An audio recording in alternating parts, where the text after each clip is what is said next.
चलिए जानते हैं आज की देश और दुनिया की सिलेक्टेड काम की और महत्वपूर्ण 50 बड़ी खबरों को सिर्फ 10 मिनट में। पर अभी तक आपने इस वीडियो को लाइक नहीं किया है तो लाइक जरूर कर दें। माइक्रोसॉफ्ट के सर्वर में खराबी से मची अफरा तफरी, दुनिया भर में 1400 flight cancel. ATM, bank, stock market भी हुआ प्रभावित। कुछ फ्लाइट हुई कैंसिल, कुछ में हुई देरी। बैंकिंग और चेक इन भी नहीं हो पा रहा। ब्रिटेन में टीवी चैनल हुआ बंद। वहीं आईटी मंत्री अश्विनी वैष्णव बोले कंपनी के संपर्क में। बिल्किस बानो गैंगरेप केस के 2 आरोपियों ने मांगी अंतरिम जमानत, सुप्रीम कोर्ट ने की रद्द। 8 जनवरी को दोबारा जेल भेजे गए थे। जिन वाहनों के विंडशील्ड पर नहीं होगा फास्ट टैग, देना पड़ेगा दोगुना टोल टैक्स। एनएचएआई का नया नियम, फिर भी नहीं माने तो वाहन होगा ब्लैकलिस्ट। अब देश भर के छोटे शहरों तक पहुंचेगा रेल नेटवर्क। बजट में वित्त मंत्री निर्मला सीतारमण कर सकती हैं यात्रियों के लिए नई घोषणा। छत्रपति शिवाजी का वाघ नख लंदन से भारत लाया गया। सतारा के म्यूजियम में 7 महीने तक प्रदर्शनी के लिए रखा जाएगा। 3 साल बाद लौटाना होगा। हरियाणा में डॉक्टर और सरकार के बीच नहीं बनी बात। अब 25 जुलाई को हड़ताल पर रहेंगे डॉक्टर। इस दौरान प्रदेश में इमरजेंसी व पोस्टमार्टम भी रहेंगे बंद। खड़गे बोले मोदी को सिर्फ अपने गुमान की परवाह। इंद्रधनुष योजना पर कहा लाखों बच्चों को वैक्सीन नहीं मिले, ऐसा करके पीएम ने पाप किया। आईटीआर फाइल करने की आखिरी तारीख 31 जुलाई। डेडलाइन के बाद 5000 तक का लगेगा जुर्माना। अभी हर दिन 13 लाख रिटर्न फाइल हो रहे हैं। हार्दिक पांड्या नताशा लेंगे तलाक, दोनों ने कंफर्म किया। 4 साल ही चली शादी, कहा बेटे की परवरिश मिलकर करेंगे। चैटिंग ऐप पर आ रहा कमाल का फीचर, अब अलग अलग भाषाओं में खुद ही ट्रांसलेट होगा मैसेज। श्रीलंका दौरे के लिए टीम इंडिया का ऐलान। T20 सीरीज में कप्तानी करेंगे सूर्य कुमार यादव। वनडे में रोहित, कैप्टन कोहली भी खेलेंगे। 7000 जवान, 40 स्पेशल डॉग्स, ड्रोन और हेलीकॉप्टर। आतंकियों का अब होगा खात्मा। जम्मू कश्मीर के डोडा में सेना और आतंकियों में जारी मुठभेड़ के बीच शुरू हुआ सबसे बड़ा सर्च ऑपरेशन। रक्षा मंत्री राजनाथ सिंह ने दिए सख्त निर्देश, कहा अब आतंकियों की जड़ को मिटाएगा भारत। यूपी के गोंडा में चंडीगढ़ डिब्रूगढ़ एक्सप्रेस पटरी से उतरी, 5 की मौत, 25 से ज्यादा घायल। एक्सीडेंट के पहले ड्राइवर ने सुनी धमाके की आवाज। 21 कोच पटरी से उतरे, बोगियां बिखरी। शीशे तोड़कर बाहर निकले लोग, चारपाई पर ले गए अस्पताल। 26 जुलाई से शुरू हो रहे पेरिस ओलंपिक में पहली बार खेलेंगे बेहतर भारतीय प्लेयर। 14 साल की निधि सबसे युवा खिलाड़ी। अब विदेशों में भी बजेगा भारतीय जन औषधि केंद्र की दवाओं का डंका। भारत ने मॉरिशस में खोला पहला सेंटर। यूपी बीजेपी में मचे घमासान के बीच अखिलेश यादव ने डिप्टी सीएम केशव प्रसाद मौर्य को दिया खुला मॉनसून ऑफर। कहा 100 लाओ सरकार बनाओ, यानी कि 100 विधायकों के साथ पाला बदलो और मुख्यमंत्री बन जाओ। पाकिस्तान की इकोनॉमी चीन के कर्ज तले दबी। 800 किलो आटा और 900 प्रति लीटर बिक रहा है तेल। बद से बदतर हो रहा पाकिस्तान का हाल। बिहार में बिगड़ती कानून व्यवस्था के खिलाफ इंडिया गठबंधन नीतीश सरकार के खिलाफ 20 जुलाई को करेगा विरोध प्रदर्शन। हरियाणा में टूटा इंडिया ब्लॉक। पंजाब के सीएम भगवंत मान बोले विधानसभा में सभी 90 सीटों पर अकेले लड़ेगी आम आदमी पार्टी। लोकसभा में था कांग्रेस से गठबंधन। एमपी, राजस्थान, महाराष्ट्र, बंगाल, गुजरात समेत 17 राज्यों में भारी बारिश का अलर्ट। यूपी में बारिश से पिछले 24 घंटे में 10 लोगों की मौत। 20 जिलों में बाढ़ की स्थिति, 60 गांव डूबे। दुनिया देखेगी उड़ीसा के पुरी में मौजूद भगवान जगन्नाथ का खजाना। खुल गया मंदिर के रत्न भंडार का भीतरी तहखाना। प्रक्रिया पूरी होने तक भक्तों की एंट्री पर बैन। दिल्ली से जम्मू तवी तक बिछेगी नई रेल लाइन। 600 किलोमीटर का सफर होगा आसान। जल्द होगा बजट तैयार। 300 चरणों में सर्वे हुआ शुरू। अगर गाड़ी का बीमा, फिटनेस और परमिट फेल हुआ तो कटेगा ऑटोमेटिक ई चालान। बिहार की राजधानी पटना में जल्द लागू होगा ई डिटेक्शन। अयोध्या में एनआरजी टुकड़ी तैनात करने की कवायद हुई तेज। रामनगरी की सुरक्षा व्यवस्था परखने पहुंची टीम। हरियाणा के किसान और छोटे व्यापारियों के लिए खुशखबरी। सीएम नायब सैनी ने मिट्टी के प्रयोग के लिए लॉन्च किया पोर्टल। अब फ्री में ले सकेंगे एनओसी। सुप्रीम कोर्ट को मिले 2 नए जज। सीजीआई डीवाई चंद्रचूड़ ने न्यायमूर्ति कोटेश्वर सिंह और महादेवन को दिलाई शपथ। इसके साथ ही सुप्रीम कोर्ट में अब 34 जजों की संख्या हुई पूरी। यूपी में उपचुनाव को लेकर इंडिया गठबंधन में फॉर्मूला तय। सपा के साथ मिलकर मैदान में उतरेगी कांग्रेस। 10 में से 3 सीटों पर लड़ सकती है चुनाव। लोकसभा चुनाव में भी किया था कमाल। जम्मू कश्मीर के डोडा में आतंकियों की फायरिंग में 2 जवान घायल। स्कूल में बने अस्थायी कैंप पर किया हमला। करीब 4 घंटे तक सेना और आतंकियों के बीच रुक रुक कर हुई फायरिंग। वहीं कुपवारा के केरन सेक्टर में सुरक्षा बलों ने मार गिराए 2 आतंकी। इंजन ही नहीं, डिब्बे भी आपस में टकरा रहे। बीजेपी में पर्दे के पीछे की लड़ाई सरेआम हो गई। उत्तर प्रदेश में बीजेपी की अंदरूनी कलह पर अखिलेश यादव ने ली चुटकी। संदिग्ध चांदीपुरा वायरस से गुजरात में 4 और बच्चों की मौत। मौतों की संख्या 19 पर पहुंची। 5 बच्चों का चल रहा इलाज। अब तक कुल 31 मामले आए सामने। LIC के शेयर में हुई बम्पर तेजी। 1 साल में दिया 80% का रिटर्न। 40,000 करोड़ के पार पहुंचा मुनाफा। आरिफ आम वाला निसार फल वाले 22 जुलाई से शुरू होने वाले कांवड़ यात्रा के पहले मुजफ्फरनगर में पुलिस ने ठेले पर टंगवाए दुकानदारों के नाम। अखिलेश यादव ने फैसले का जताया विरोध। बोले इसके पीछे की मंशा का पता लगाया जाए। साथ ही कहा मुस्लिम व्यापारियों को निशाना बनाया जा रहा है, लेकिन जिसका नाम गुड्डू, मुन्ना, छोटे या फतेह, उसके नाम से क्या पता चलेगा। केरल के कुन्नूर में मनरेगा मजदूरों को मिला सोने चांदी के सिक्कों से भरा बर्तन। पुरातत्व विभाग बोला इसे 200 साल पहले दफनाया गया। बिहार झारखंड सीमा पर मुहर्रम जुलूस के दौरान उपद्रव, पत्थरबाजी में आधा दर्जन से अधिक लोग घायल। स्थिति तनावपूर्ण। मध्य प्रदेश की मोहन सरकार ने स्कूलों में गुरु पूर्णिमा उत्सव मनाने का दिया आदेश। वहीं कांग्रेस ने सरकार के फैसले का जताया विरोध। कहा इस आदेश के परिणाम स्वरूप अन्य धर्मों के बच्चे भी अपनी परंपराओं को स्कूल में लागू करने की मांग कर सकते हैं। लोकतंत्र की हत्या करने वाले नेता का नाम लालू यादव। बीजेपी की बैठक में बोले डिप्टी सीएम सम्राट चौधरी। कहा जब वो रेल मंत्री थे तब उन्होंने बिहार में राष्ट्रपति शासन लगवाने का काम किया। महाराष्ट्र में एनसीपी नेताओं के पार्टी छोड़ने के बाद अब एक्शन में आए डिप्टी सीएम अजित पवार। पुणे में नेताओं संघ की बड़ी बैठक। लखनऊ में कुकरेल नदी के किनारे 4.5 किलोमीटर के दायरे में लगाए जा रहे 1 लाख पौधे। 20 जुलाई को सीएम योगी करेंगे वृक्षारोपण। हाथरस भगदड़ हादसे के बाद पहली बार आश्रम पहुंचे भोले बाबा। बोले होनी को कोई नहीं टाल सकता, जो आया है उसे एक दिन जाना ही होगा। यूपी भाजपा अध्यक्ष भूपेंद्र चौधरी ने पीएम मोदी को दी खींचतान की रिपोर्ट। गृह मंत्री अमित शाह से भी मिले। डिप्टी सीएम केशव प्रसाद मौर्य के बगावती तेवर के बाद सियासी हलचल तेज।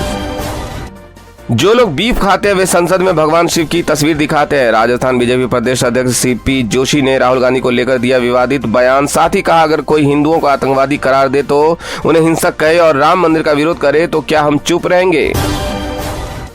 नीट पेपर लीक केस में लड़ी जोड़कर हर कड़ी तक पहुंची सीबीआई। पटना एम्स के 3 डॉक्टरों को हिरासत में लिया। कमरा सील कर लैपटॉप मोबाइल किया जब्त। तीनों 2021 बैच के स्टूडेंट सॉल्वर होने का शक। यूपी पुलिस के कांवड़ यात्रा वाले आदेश पर भड़के कांग्रेस नेता पवन खेड़ा। बोले क्या हिंदुओं को बेचा गया मीट, दाल भात बन जाता है। ये मुसलमानों के आर्थिक बाइकआउट की दिशा में उठाया कदम है या दलितों के आर्थिक बाइकआउट का।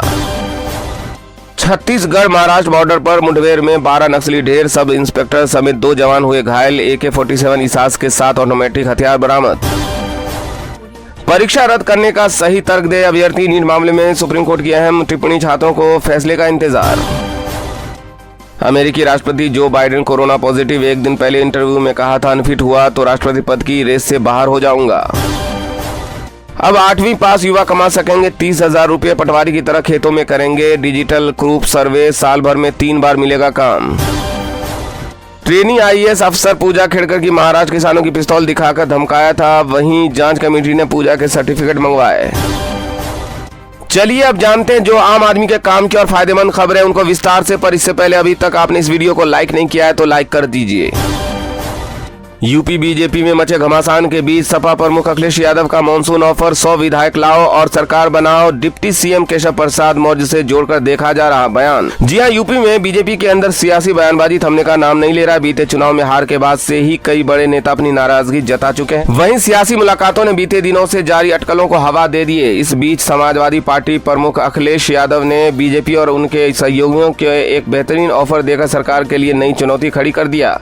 अखिलेश यादव ने अपने सोशल मीडिया के जरिए पोस्ट कर लिखा मॉनसून ऑफर 100 लाओ सरकार बनाओ। यानी बीजेपी या सरकार में से 100 विधायक सपा के साथ लाओ और फिर राज्य में सपा की सरकार बनाओ।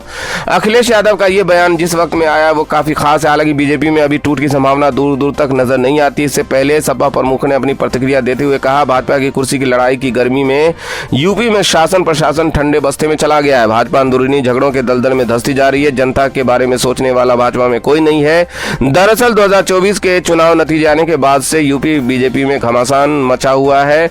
बीजेपी और गठबंधन के सहयोगी नेता लगातार सवाल उठाने लगे और लखनऊ से लेकर दिल्ली तक मुलाकात और बैठकों का दौर जारी है। इसी बीच बीजेपी प्रदेश अध्यक्ष भूपेंद्र चौधरी के द्वारा इंटरनल रिपोर्ट सौंपे जाने और उस पर पीएम मोदी, गृह मंत्री अमित शाह और पार्टी अध्यक्ष जेपी नड्डा से मुलाकात कर विस्तृत चर्चा की। रिपोर्ट में यूपी के क्षेत्रवार सीटें हार से लेकर वोट शेयर घटने ही नहीं बल्कि जिन कारण से पार्टी को हार मिला उसका भी जिक्र किया गया। भूपेंद्र चौधरी चौधरी की ओर से हाईकमान को सौंपी गई इंटरनल रिपोर्ट में बीजेपी के खराब प्रदर्शन के कई बड़े कारण बताए गए। इससे प्रदेश में अधिकारी और प्रशासन की मनमानी की वजह और बीजेपी कार्यकर्ताओं का राज्य सरकार से असंतोष को हार का बड़ा कारण बताया गया।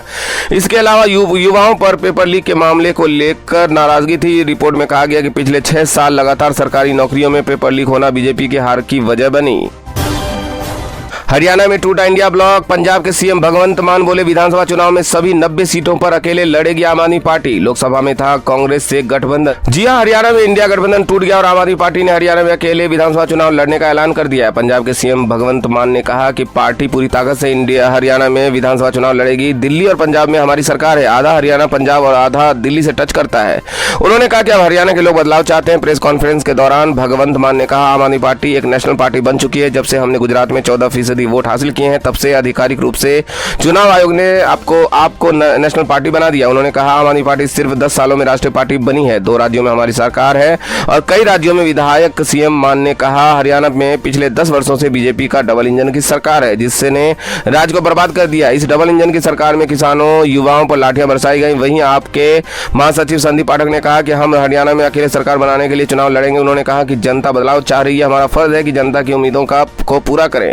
हमारी पार्टी सर्वे में नहीं आती बल्कि सीधे सरकार बनाती है। संदीप पाठक ने कहा, आम आदमी पार्टी ऐसे चुनाव लड़ेगी जिसे पूरी दुनिया देखेगी। लगभग 6500 गांव में बदलाव जन संवाद हो चुका है। इसी 20 तारीख को एक टाउन हॉल होगा जिसमें केजरीवाल की गारंटियां लॉन्च होगी। वहीं राज्यसभा मेंबर संजय सिंह ने कहा कि पूरे हरियाणा में मजबूती से चुनाव लड़ेंगे। हरियाणा में डबल इंजन की सरकार चल रही है, ये बात प्रधानमंत्री खुद कहते हैं, लेकिन आज हरियाणा फिरौती का गढ़ बन गया है। यहाँ बेरोजगारी बड़ी समस्या है। पंजाब हरियाणा के नौजवान सेना में भर्ती होना गर्व मानते हैं, लेकिन अब सेना को ठेके पर कर दिया गया है। अग्निवीर योजना वापस होनी चाहिए, ये हमारा मुद्दा रहेगा। आरएसएस प्रमुख मोहन भागवत बोले, इंसान सुपरमैन फिर भगवान बनना चाहता है, उसे लगातार काम करना चाहिए। कांग्रेस नेता जयराम रमेश ने कहा, यह पीएम के लिए फायर की गई अग्नि मिसाइल है। जी हां, आरएसएस प्रमुख मोहन भागवत ने झारखंड के गुमला में कहा, प्रगति का कोई अंत नहीं। इंसान पहले सुपरमैन फिर देवता और उसके बाद भगवान बनना चाहता है, लेकिन अभी ये नहीं समझना चाहिए कि अब बस हो गया। उन्हें लगातार काम करते रहना चाहिए क्योंकि विकास का कोई अंत नहीं है। वहीं भागवत के इस बयान पर कांग्रेस नेता जयराम रमेश ने कहा, मुझे यकीन है कि स्वयंभू नॉन बायोलॉजिकल प्रधानमंत्री को इस ताजा अग्नि मिसाइल की खबर मिल गई होगी जिसे नागपुर ने झारखंड से लोक कल्याण मार्ग को निशाना बनाकर दागा। इस दौरान मोहन भागवत ने आगे कहा, पूरे विश्व में भारत ही ऐसा देश है जहां हर तरह की संस्कृति, खान पान, रीति रिवाज और धर्म है, लेकिन इस देश के लोगों का मन एक ही प्रकार का है।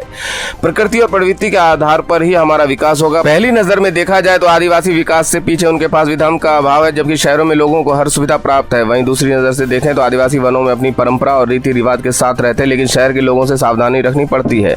आरएसएस प्रमुख ने आगे कहा, हमें देश के भविष्य को लेकर कभी चिंतित नहीं रहना चाहिए क्योंकि कई लोग मिलकर बेहतरी के लिए काम कर रहे हैं जिसके बेहतरीन नतीजे भी सामने आएंगे। उन्होंने आगे कहा, भारत के लोगों का अपना स्वभाव कई बार बिना किसी नाम या प्रसिद्धि की इच्छा के देश के कल्याण के लिए काम कर रहे हैं। आगे बढ़ने का कोई अंत नहीं, जहां तक विकास लेकर जाएंगे उसके आगे भी इसकी जरूरत दिखेगी।